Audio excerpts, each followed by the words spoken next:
Hello everyone. कैसे हैं आप लोग? आई होप आप सभी लोग अच्छे होंगे, स्वस्थ होंगे, मस्त होंगे।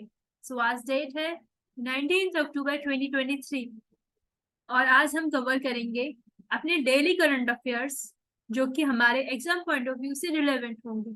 सो चलिए पहले तो ओवरव्यू ले लेते हैं कौन कौन से आर्टिकल्स कवर करेंगे हम लोग।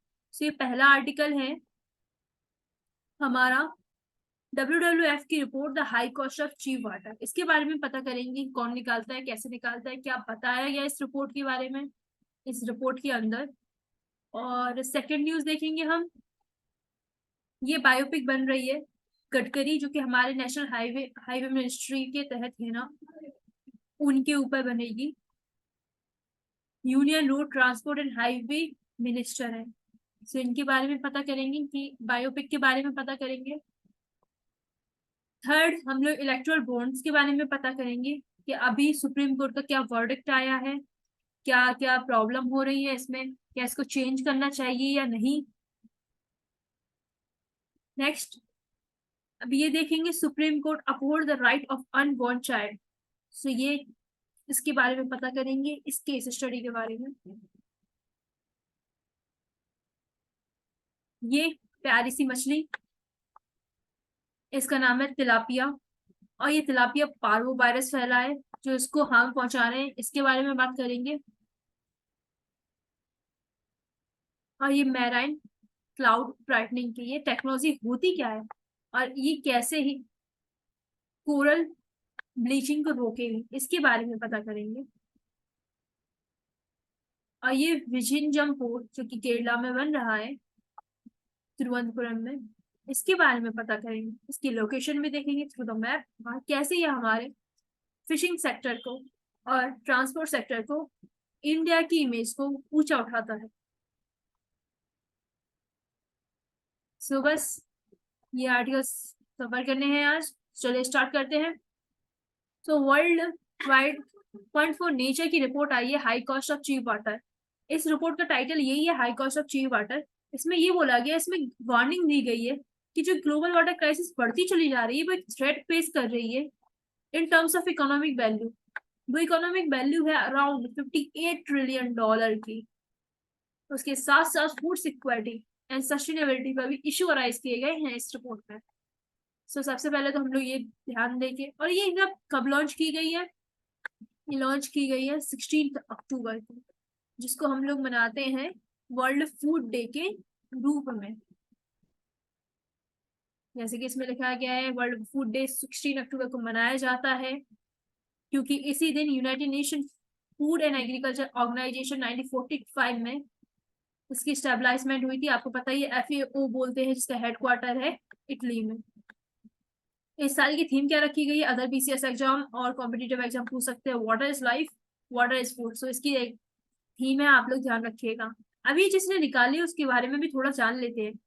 World wide fund for nature एक स्विस बेस्ड इंटरनेशनल NGO है जिसका हेडक्वार्टर है ग्लांड स्विट्जरलैंड में, और फाउंडेशन हुई थी 1961 में।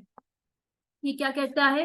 ये फोकस करता है प्रिजर्विंग द एनवायरनमेंट एंड जो डिग्रेडेशन होता है उसको कम करने के लिए इनिशिएटिव लॉन्च करता है, अवेयरनेस फैलाता है। इसी का दूसरा एक कैंपेन चलाया था इसने, अर्थ आवर करके। ये भी आप ध्यान रखें, इसको UPSC ने पूछा था। ऑर्गेनाइजेशन गलत दे दिया था स्टेटमेंट में अर्थ आवर के बारे में, सो वो स्टेटमेंट गलत हो गया।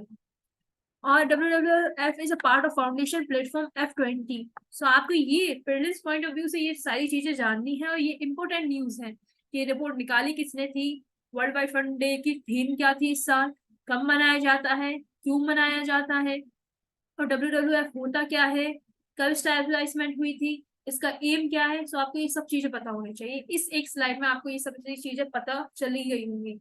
चलिए बढ़ते हैं अपने नेक्स्ट। सो ये है बायोपिक नितिन गडकरी जी की, जो कि हमारे road transport and highway ministry के मिनिस्टर हैं।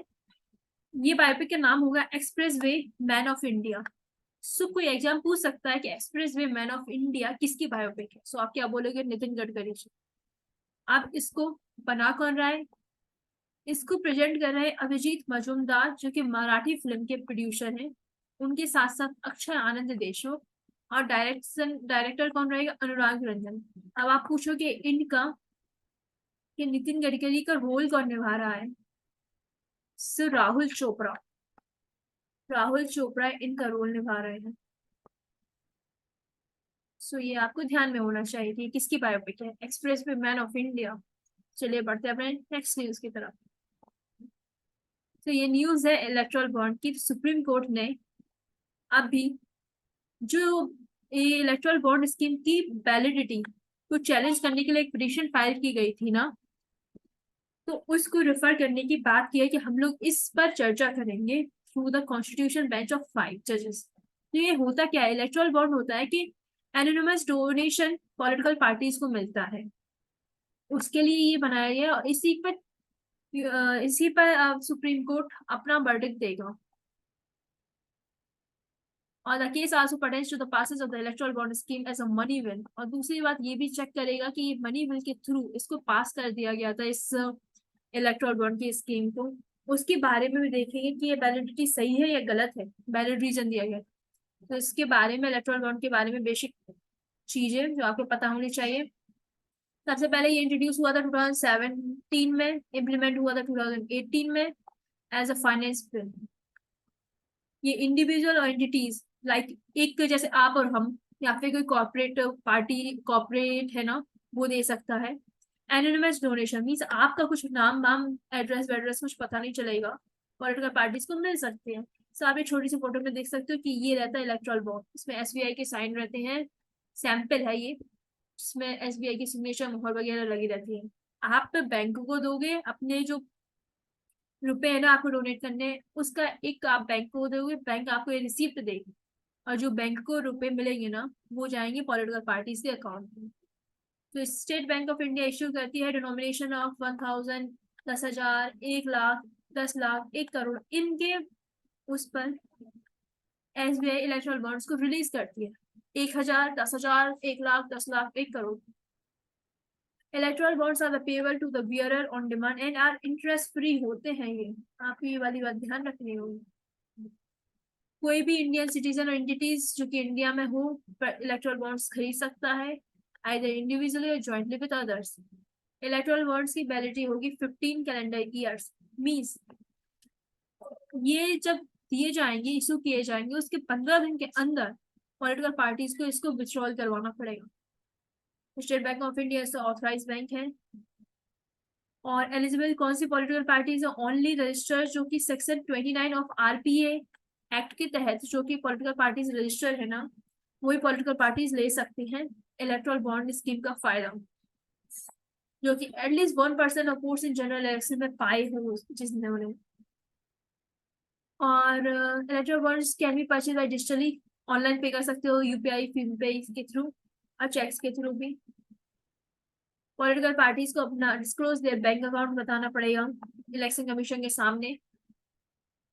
और बेनिफिट्स यही है, ट्रांसपेरेंसी की बात हुई थी, और डिस्करेज कैश ट्रांजेक्शन कम होगा, अकाउंटेबिलिटी बढ़ेगी, ट्रांसपेरेंसी बढ़ेगी, डोनर एनोनिमिटी मेंटेन रहेगी। लेकिन चैलेंजेस भी है। चैलेंजेस क्या है कि डोनर एनोनिमिटी, अब कौन दे रहा है? अब आपको क्या पता है? कोई करप्शन के थ्रू मनी हो रही हो वो दे रहे हो, या फिर कोई मनी लॉन्ड्रिंग के थ्रू मनी है वो दे रहे हो, ब्लैक मार्केटिंग हो रही हो उसके थ्रू दे रहे हो, क्या पता। और रिस्क ऑफ क्रोनिंग कैपिटलिज्म का रिस्क है, transparency and donation limits for corporate entities, loop holes हैं। तो companies act 2013 specify that company can make political contribution, वही कंपनी दे सकती है of its net average profit of their presiding financial year at least 7.5%। मतलब पहले ही लगाया गया था एक कैप कि इतना ही गवर्नमेंट, इतना ही दे सकती हैं कंपनीज पॉलिटिकल पार्टीज को। अब लेकिन इसको कैप को हटा दिया गया कि अब वो जितना चाहे दे सकती हैं। तो एक कंसर्न ये भी उठती है। तो आपको ये privilege point, main point of view से एलिजिबिलिटी, अकाउंट और बेनिफिट्स, चैलेंजेस और क्या पे फॉरवर्ड होना चाहिए, इस स्लाइड से पता चल ही गया होगा। सो ये हमारे GS2 पॉइंट ऑफ व्यू से इम्पोर्टेंट न्यूज है इलेक्ट्रल बॉन्ड स्कीम। चलिए बढ़ते हैं नेक्स्ट न्यूज की तरफ। सो ये न्यूज है, supreme Court uphold right of unborn child. तो रिसेंटली एक प्ली फाइल हुई थी कि 27 वीक ओल्ड प्रेगनेंसी को टर्मिनेट करने की।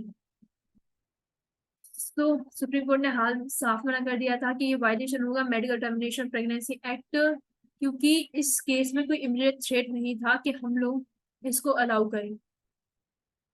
लेकिन इसके बावजूद कोर्ट ने अलाउ किया, the parents to decide whether they want to give the baby for adoption के लिए देना चाहते हैं, और अगर ऐसा हुआ तो स्टेट उसका सारा खर्चा उठाएगी, ऐसा कोर्ट ने बोला है। तो ये मेडिकल टर्मिनेशन प्रेगनेंसी एक्ट की कुछ प्रोविजन है। अगर 20 वीक तक अगर आपको टर्मिनेट करवाना हो ना, तो आपको एक डॉक्टर की एडवाइस लेना ही कंपलसरी है। अगर 20 to 24 वीक तक करवाना है टर्मिनेशन, तो आपको 2 रजिस्टर्ड मेडिकल प्रैक्टिशनर की एडवाइस लेनी पड़ेगी। और अगर 24 वीक से ज्यादा होंगे ना, तो आपको मेडिकल बोर्ड की एडवाइस लेनी पड़ेगी। अगर वो अलाउ करता है तो ही हो पाएगा। अब इसमें एक टर्म आया कि अगर आफ्टर 24 वीक्स में और अगर कोई सब्सटेंशियल फीटल एबनॉर्मेलिटी हुई तो ही। अब फीटल एबनॉर्मेलिटी होती क्या है? तो it determines the point at which a fetus can survive outside the womb. जो मदर्स की बॉम्ब के बाहर अगर सर्वाइव कर सके, तो वो पॉइंट बताता है फीटल वाइबिलिटी का। While Indian courts have interpreted the Medical Termination Pregnancy Act broadly, the concept of fetal viability is a criteria for permitting abortion is relatively new in India. और ये US की supreme court में 1973 के judgement, जो कि रो versus birthday के से हमारी इंडियन जुडिशरी में भी ये फीटल वाइबिलिटी कॉन्सेप्ट लिया गया है। और वहां पर क्या किया है, रो वर्सेस बार्डे में, कि अबॉर्शन को एक कॉन्स्टिट्यूशनल राइट माना गया था कि अगर फीटल वाइबिलिटी की सिचुएशन होती है तो। ये आर्टिकल आपके पुलिस पॉइंट ऑफ व्यू से सुप्रीम कोर्ट के वर्डिक्ट के हिसाब से इम्पोर्टेंट आर्टिकल है। आई होप मैं अच्छे से समझा सकी हूँ आपको। चलते हैं अपनी नेक्स्ट न्यूज की तरफ। ये प्यारी सी प्लेस, इसका नाम है तिलापिया पारो। तिलापिया एक वायरस फैला है जो इनकी प्रोडक्शन पे और इनकी हेल्थ पर इफेक्ट डाल रहा है। उसका नाम है तिलापिया पारो वायरस, जो कि इंडिया ने अभी रिसेंटली रिपोर्ट किया है तमिलनाडु में। ये तिलापिया फिश के प्रोडक्शन को अफेक्ट कर रहा है। इसका मोर्टालिटी रेट 30 to 50% है। और तिलापिया को बोलते हैं पुअर मैंस की फिश, क्योंकि ये सस्ती पड़ जाती है।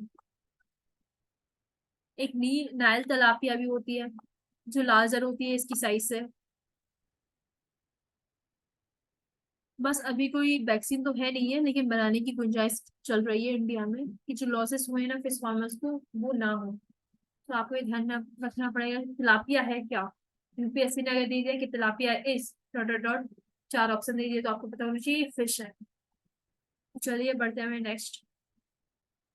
तो marine cloud brightening. So recently Australia ने ग्रेट बैरियर रीफ में जो कोरल ब्लीचिंग हो रही है ना, उसको रोकने के लिए मैराइन क्लाउड ब्राइटनिंग का एक इनिशिएटिव लॉन्च किया है। इसमें क्या होगा, आसमान से वाटर कैनिंग के थ्रू छोटे छोटे ड्रॉपलेट्स नीचे डाले जाएंगे ओशियन के सरफेस के ऊपर। उससे क्या होगा कि बादल की फॉर्मेशन होगी, जो कि ब्राइटर व्हाइटर क्लाउड्स होंगे, जिनको लो मैराइन क्लाउड्स भी बोला जाएगा। ये क्या करेंगे, सनलाइट को रिफ्लेक्ट बैक कर देंगे, मीन्स ओशियन तक आने नहीं देंगे। उससे क्या होगा, जो मैराइन लाइफ है ना beneath the potential reducing coral, marine life like corals, उनकी ब्लीचिंग को रोके जाएगी। क्योंकि ये क्यों हो रहा है, क्योंकि मास कोरल ब्लीचिंग हो रहा है इवेंट 2016 से। एक इनिशिएटिव लॉन्च किया जाए कि हम ग्रेट बैरियर रीफ की कोरल ब्लीचिंग को रोक सकें। तो ये यही प्रोसेस है कि माइक्रोस्कोपिक सी वाटर ड्रॉपलेट्स हवा में डाली जाएंगी सी सॉल्ट एरोसोल के थ्रू, और जो कि मैराइन क्लाउड ब्राइटनिंग बनाएंगे। तो बस आपको इतना ही से ध्यान रखना था। इस प्रोसेस के बारे में पूछ सकते हैं यूपीएससी, और इसको आप केस स्टडी में भी ले सकते हो कि कोरल ब्लीचिंग हम लोग कैसे रोक सकते हैं। तो इसका एक पॉइंट आप देख लेना तो आपको एक्स्ट्रा मार्क्स जरूर मिलेंगे, 1 नंबर तो आराम से मिलेगा, क्योंकि आप न्यू इनोवेटिव पॉइंट लिखोगे ना as compare to others candidate. So marine cloud brightening. So चलो बढ़ते हैं अपने नेक्स्ट।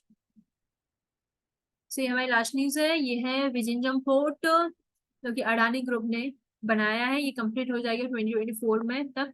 ये है कहाँ, ये केरला में है। कंट्री के मैरिटाइम इंफ्रास्ट्रक्चर के लिए बहुत अच्छा माना जा रहा है। ये आप फोटो भी देख सकते हो कि ये केरला की कोस्ट है,